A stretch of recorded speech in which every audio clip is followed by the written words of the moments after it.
గతించిపోయిన అయిపోయినటువంటి పథకం పైన మనం ఇక్కడ చర్చ చేసుకుంటున్నాం సార్. అయితే ఇప్పుడు సభలో అందరికి సర్క్యులేట్ చేసినారు సార్. దీంట్లో ఇది కొంచెం మీరు దీని మీద ప్రత్యేక దృష్టి పెట్టాలి సార్. ఇందులో కొన్ని పదాలు అసలు ఎవరికి అర్థమయ్యే పదాలు కూడా లేవు సార్. ఇలా ఏకీకృత, సమీకృత, ఏమో రకరకాల పదాలు ఉన్నాయి. ఇవి సభ్యులకు కూడా అర్థం కావు సార్. చదవడానికి ట్రాన్స్లేషన్ కష్టంగా ఉంటే మనకు అధికార యంత్రాంగం ఉంది కదా, వాళ్ళు చూసుకోవాలి కదా. ఇది అసలు ఇది ఏది మన గతంలో సాధారణమైనటువంటి భాషలో ఇది సమాజానికి అర్థం కావాల్సినది సార్. ఇది ఎలా అంటే ఇక్కడ వికసిత గ్రామ పంచాయతీ ప్రణాళికల ద్వారా చేపట్టవలసిన సమీకృత పనులతో పాటు ఇవన్నీ పదాలు పాపం తెలిస్తే నీకు పని నీకు పని ఏం చేసుకుంటావో చేసుకో అంటే పస్తులు పండాల్సిన రోజు నుంచి నువ్వు ఇయ్యకపోయినా సరే నేను కరువు పనికి పోయినా బతుకుతా అనేటువంటి ఒక మాట ప్రజల్లో వినిపించేశారు. కనీసం కరువు పని చేసుకొని బతుకుతాను, కరువు పని అంటారు సార్ ఇప్పటికి కూడా. ఇది మనం పెద్ద పెద్ద పేర్లున్నాయి కానీ ఊర్ల పండి ఇప్పుడు ఏడికి పోతున్నా అంటే కరువు పనికి పోతున్నా అంటారు. అలాంటి కరువు పనికి పోతే ఒక ధైర్యం సార్. ఏమీ లేని వాళ్ళకి నా కోసం ఒకటి ఉన్నది అనేటువంటి ఒక ధైర్యం అప్పుడున్నటువంటి యూపీఏ గవర్నమెంటు, అప్పుడున్నటువంటి ప్రధానమంత్రి మన్మోహన్ సింగ్ గారు ఆ ప్రభుత్వం తీసుకొచ్చినటువంటి గొప్ప చట్టం సార్. ఆ ప్రభుత్వం నిజంగా ఈ దేశంలో ఉన్నటువంటి పేదవాళ్ళ కడుపులోకి తొంగి చూసి చట్టాన్ని తెచ్చింది సార్. ఎస్ సార్, అంతవరకు కరెక్ట్, బాగుంది. ఆ తర్వాత యూపీఏ గవర్నమెంట్ అప్ టు 2014 వరకు, ఆ తర్వాత వచ్చినటువంటి నరేంద్ర మోడీ గారి ప్రభుత్వం, ఎన్డీఏ ప్రభుత్వం మొన్నటి వరకు ఏ ఇబ్బంది లేకుండా చట్టాన్ని యథాతథంగా కొనసాగించింది సార్. కొనసాగించినటువంటి సందర్భంలో ఏమీ ఇబ్బంది లేదు సార్. కానీ కొన్ని మార్పులు చేస్తూ వాళ్ళు రామ్జీ పేరు మీద కొన్ని తీసుకొని వచ్చినారు సార్. పేరు మార్చుకుంటే కూడా ఇబ్బంది లేకుండే సార్. ఎందుకంటే నరేంద్ర మోడీ గారు ఇప్పటికే ఎన్నో పేర్లు మార్చిరు, ఎన్నో పథకాల పేర్లు మార్చిరు. ఇందిరా ఆవాస్ యోజన పథకాన్ని తీసుకుపోయి ప్రధానమంత్రి ఆవాస్ యోజన పథకంగా మార్చిరు. గ్రామీణ రాజీవ్ గాంధీ గ్రామీణ విద్యుత్ కారణ యోజన తీసుకుపోయి దీన్ దయాళ్ ఉపాధ్యాయని ఆ పేర్లని ఇట్లా దాదాపు ఒక 28-30 పేర్లు మార్చారు సార్. ఈ పేరు మార్చినా కూడా 30 పేర్లు మార్చారు సార్ మొత్తం. ఈ పేర్లు మార్చినా కూడా మాకేం ఇబ్బంది లేకుండే సార్, మా వర్గాలకేం ఇబ్బంది లేకుండే. ఎందుకంటే పేరు ఏదున్నా సరే సార్, పథకం ద్వారా మా తలరాత మారాలనుకున్నాం కానీ పేర్లు మారిస్తున్నంత మాత్రాన మా తలరాత మారుతుందని కేంద్ర ప్రభుత్వం అనుకోవడము, తద్వారా మాకేదో ఇప్పుడు మహాత్మా గాంధీ గారి పేరు తీసేసి నరేంద్ర మోడీ గారి పేరు పెట్టుకున్నా మాకు వచ్చేదేం లేదు సార్ దీంట్లో. కానీ పథకంలో జరిగినటువంటి మార్పులు ప్రమాదకరంగా ఉన్నాయి. ఈ పథకంలో జరిగినటువంటి మార్పులు సార్ 60-40 రేషియో అనేది ఈ దేశంలో అన్ని రాష్ట్రాలకు కాదు సార్, మళ్ళా అన్ని రాష్ట్రాలకు కాదు, ఈశాన్య రాష్ట్రాలకు ఒక విధానం, యూనియన్ టెరిటరీస్ ఏవైతే ఉన్నాయో చండీగఢ్ కానీ లక్షద్వీప్ కానీ ఆ తర్వాత ఇవన్నిటి కూడా ఈ కేంద్రపాలిత ప్రాంతాలు ఏవైతే 100% పెడతా ఉన్నది అక్కడ 100%.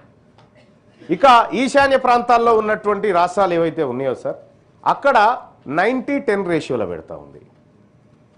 ఇక్కడికి వచ్చేసరికి ఏ ప్రాంతంలోనైతే ఎక్కువ మంది ఎస్సీ ఎస్టీ బీసీలు ఈ పథకం పైన ఆధారపడి బ్రతుకుతూ ఉన్నారో వాళ్ళ నోట్లో మట్టి కొట్టినట్టుగా అసలు వీళ్ళతో మాకు సంబంధం లేదన్నట్టుగా మీ 60% ఇస్తాం, మీ కర్మ అది సార్. ఒకప్పుడు ఈ పథకంలో కూడా చాలా రకాల కొర్రీలు పెట్టారు సార్. మళ్ళీ దాంట్లో అనేకమైనటువంటి కొర్రీలు కనిపిస్తూ ఉన్నాయి. కేంద్ర రాష్ట్ర ప్రభుత్వాల భాగస్వామ్యం ఓకే సార్, ఉండాల్సిందే. మన ప్రభుత్వం కూడా అట్లాంటిదే. కేంద్రము ఆ తర్వాత రాష్ట్ర ప్రభుత్వాల బాధ్యత ఉంటుంది. ప్రజలను కూడా కేంద్ర ప్రభుత్వానికి రాష్ట్ర ప్రభుత్వానికి పన్నులు కడతా ఉన్నాం. మీరు ఎక్కడి నుంచి ఖర్చు పెడతారనేది మాకు కాదు, కానీ బాధ్యత నుంచి తప్పుకోవడం అంటే సార్ ఇప్పుడు ఉపాధి హామీ కూలీ పనులకు సంబంధించినటువంటి నిధుల షేరింగ్ ఏదైతే ఉందో దాని నుంచి నువ్వు 100% నుంచి 60కి తీసుకున్నావు అంటే బాధ్యత నుంచి తప్పుకుంటున్నట్టు కదా. కేంద్ర ప్రభుత్వం తన బాధ్యతను విస్మరిస్తూ ఉంది. ఈ దేశంలో ఉన్నటువంటి పేదల పట్ల ఎస్సీ ఎస్టీ బీసీ మైనారిటీ ఎవరైతే ఉన్నారో వాళ్ళు ఈ కరువు పని బయటోళ్ళ నెత్తి మీద ఇప్పుడు పిడుగుపడ్డట్టు అయిపోయింది సార్. వాస్తవానికి రాష్ట్రాల ఆర్థిక పరిస్థితే బాలేదు సార్. రాష్ట్రాల ఆర్థిక పరిస్థితి బాలేదు. ఇప్పుడు రాష్ట్రాలు మండికేయా మేము ఏమని కేంద్రం చెప్పడంతో అసలు ఈ కరువు పని ఉంటుందా ఉండదా ఇత్తడితో అయిపోయిందా? సరే, దాని గురించి మాట్లాడే కంటే ముందు సార్, ఇక్కడ ఈ పథకంలో చాలా బాధాకరమైనటువంటి అంశం ఏంటంటే సార్, 2006 నుంచి 2014 వరకు అంటే యూపీఏ గవర్నమెంట్ హయాంలో అప్పుడున్నటువంటి ఇక్కడ కాంగ్రెస్ పార్టీ ప్రభుత్వం ఉండే ఆ హయాంలో పెట్టినటువంటి ఖర్చులు, మనం చేసినటువంటి అభివృద్ధి కార్యక్రమాలు ఇవన్నీ చూస్తూ ఉన్నాం సార్. 2006 నుంచి 14 వరకు, ఆ తర్వాత 2014 నుంచి 26 వరకు సార్. అంటే మనం ఖర్చు పెడుతుంది ఒకే విధానంలో కనిపిస్తూ ఉంది, ఖర్చు పెడుతుంది ఒకే విధానంలో ఖర్చు పెడతా ఉన్నాం. అంటే కరువు పని నుంచి, కరువు పని లేకపోతే ఈ రాష్ట్రంలో ఈ దేశంలో ఎస్సీ ఎస్టీ బీసీలు బ్రతికే ఛాన్సే లేదని నివేదిక చెప్తా ఉంది. కరువు పని లేకపోతే బతికే ఛాన్సే లేదు, వేరే మార్గమే లేదు. మేము అదే 2006లో ఉన్న పేదరికంలోనే ఉన్నారు ఈ ప్రజలు అనేది ఈ నివేదిక చెప్తున్నటువంటి మాట సార్. మరి ఇంతమంది 90% మంది ప్రజలు ఆధారపడి బ్రతుకుతున్నటువంటి ఈ స్కీమ్లో మార్పులు తీసుకొచ్చేటువంటి సమయంలో సార్, ఈశాన్య రాష్ట్రాలకు ఒక విధానం, అక్కడ బతుకుతుంది పేదవాడే సార్, ఇక్కడ బతుకుతుంది పేదవాడే. నీకు దాద్రా నగర్ హవేల్లో బతుకుతుంది ఆయనే, అండమాన్లో బతుకుతుంది కూడా అట్లాంటి పేదవాడే. ప్రాంతాన్ని బట్టి పేదరికం మారుతుందా సార్? ఎక్కడైనా ఎవరికైనా కడుపు ఒక్క తిరిగినే ఉంటుంది, ఆకలి ఒక్క తిరిగినే అవుతుంది సార్. కానీ రాష్ట్ర ప్రభుత్వం ఇందులో 40% నిధులు కావాలనే కొర్రి పెడుతూ కేంద్ర ప్రభుత్వం బాధ్యత నుంచి తప్పుకోవడం అంటే ఈ రాష్ట్రాన్ని, మరి ముఖ్యంగా ఈ రాష్ట్రంలో బతుకుతున్న మెజారిటీ ప్రజలను అనాథలం చేయడం కోసం ఈ బిల్లు తీసుకొచ్చింది సార్ కేంద్ర ప్రభుత్వం. అలాగే సార్, ఇదే వ్యవహారాల్లో సార్ రాష్ట్ర ప్రభుత్వం కూడా ఒక మాట చెప్పింది సార్. మేడం మంత్రి గారు చెప్పారు 125 రోజుల పని దినాలు. ఇప్పుడు భారతీయ జనతా పార్టీని అడిగితే మేము 125 రోజుల పని దినాల్ని మీకు ఇస్తా ఉన్నాం, గతంలో 100 రోజుల పని దినాలు ఉండే అని చెప్తా ఉన్నాడు సార్. 125 రోజులు రావడం సంతోషమే సార్, మాకు ఇబ్బంది ఏం లేదు. 125 రోజులు పని దినాలు రావాల్సిందే, ఇంకో 50 వచ్చినా కూడా మాకేం అభ్యంతరం లేదు. కానీ నువ్వు 100కు 100 రోజులు పని దినాల డబ్బులు కట్టించేటువంటి ప్రభుత్వం, కేంద్ర ప్రభుత్వం, ఇవాళ రాష్ట్రాల మీదకి ఆ భారాన్ని నెట్టి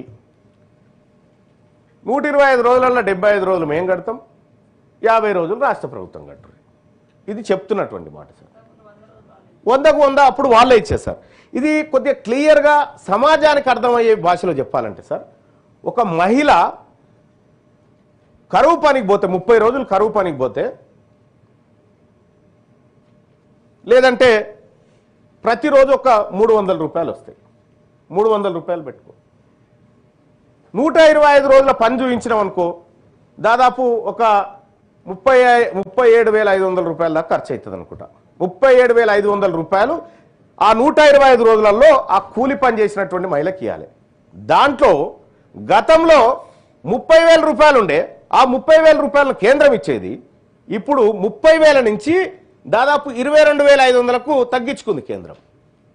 22,500కు తగ్గించుకొని 15,000 రూపాయలు ప్రభుత్వం, రాష్ట్ర ప్రభుత్వం ఇవ్వాలి, మిగతా 22,500 రూపాయలు కేంద్ర ప్రభుత్వం ఇస్తా. అంటే ఒక్కొక్క మనిషి మీద 7-8 రూపాయలు మిగిలించుకుంటున్న ప్రభుత్వం సార్ కేంద్ర ప్రభుత్వం. మాకు పని దినాలు పెంచినావు.